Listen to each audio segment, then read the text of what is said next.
So many people I speak to as I go across the country and work inside organizations really want to do work that they're proud of. They want to do work that taps their gifts and contributes something and creates real value in the world. And they're troubled when they see signs of things that might be called a downward spiral. Things like data that shows that 19% of adults feel they have to lie or cheat at least occasionally to succeed on the job. Or other data that shows that 60% of high school students have cheated at least once in the last year. 60% of the people I spoke to felt they had to alter their professional judgment to succeed on the job. These kinds of things are troubling to us because they can become catching. And the downward spiral kind of forces us to participate in the same way. The situation around us tells us the only way to get along around here is to play the game. And unfortunately, we then become part of creating that pressure for someone else. The interesting thing is this pressure can work both ways. And some of the studies about human beings and how we influence each other from the field of social psychology show that we can influence each other for better or worse. So one study, in fact, they actually had money payoffs for prizes on a self-scored math test, right? And afterwards, when people turned in their score, no one could tell how many they'd actually gotten correct. And if they said they got more, they actually got more money.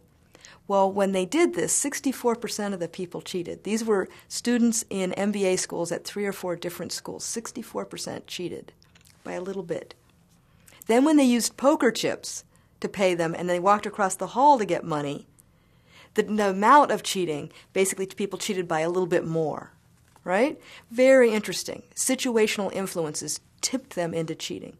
But then an interesting thing happened when they did another version of the study. Before the students went into the test, they asked them to write down how many of the 10 Commandments do you remember? Not do you believe them, do you subscribe to these, is this your value system? Just how many do you remember? And it didn't matter how many people recalled. When they went into the test, cheating dropped to 0. Something that simple activated in people their sense of their higher values. This happens over and over. If we witness someone else question a decision as unethical, we're much more likely to raise it and question whether we want to go along with it. So the last time I was doing this talk, someone in the audience interrupted me right at this point. And she said, "Oh my God, what you're saying is, in addition to the downward spiral, we could actually have an upward spiral.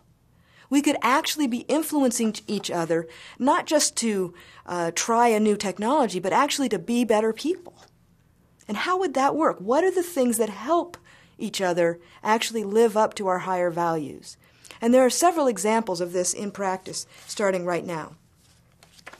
One is there's some research that shows that when I witness a good deed, I want to do a good deed in exchange. There's also a bipartisan effort that just got started by Howard Schultz at the head of Starbucks, saying, let's create an upward spiral of confidence in the U.S. so we get out of this bipartisan gridlock.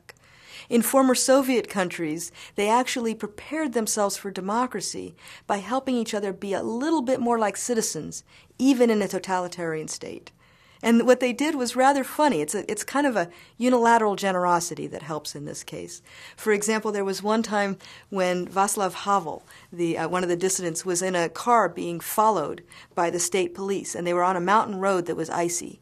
And the state police car went off into a ditch because it slipped on the ice. So Václav Havel and his followers stopped their car, got out, went out, took the state police car and helped them get it back on the road, and then together they proceeded in this chase, right? You see what they're doing? They're treating each other like human beings even when the situation doesn't encourage it. Well, it turns out when we get into gridlock or unhealthy cultures or something where it's an impossible situation, this kind of unilateral generosity can actually make the difference. And so what we're doing now is starting to catalog what are the things people can do that actually help that upward spiral take off, that can be contagious. Sometimes it's saying no to something in a positive way and developing our skills for doing that. And other times it's tapping someone on the shoulder saying, is this really what you're up to? Is this really what's most important to you? Sometimes it's just trying to stay alive in a system that doesn't encourage that. Being humane, caring about people, doing quality work even when it's not rewarded. Now you might think you can't survive and do this, but there are little signs that show there's more freedom than we think, because often the people pressuring us also want to do things differently. So, for example, the head of the region for Walmart, where people were shaving timesheets and cheating people out of their pay, he said every one of his managers but one followed that practice. One person didn't. They didn't get fired. They didn't get kicked out. They actually just didn't follow that practice, and they showed it was possible. And that inspired this manager to question what he was doing.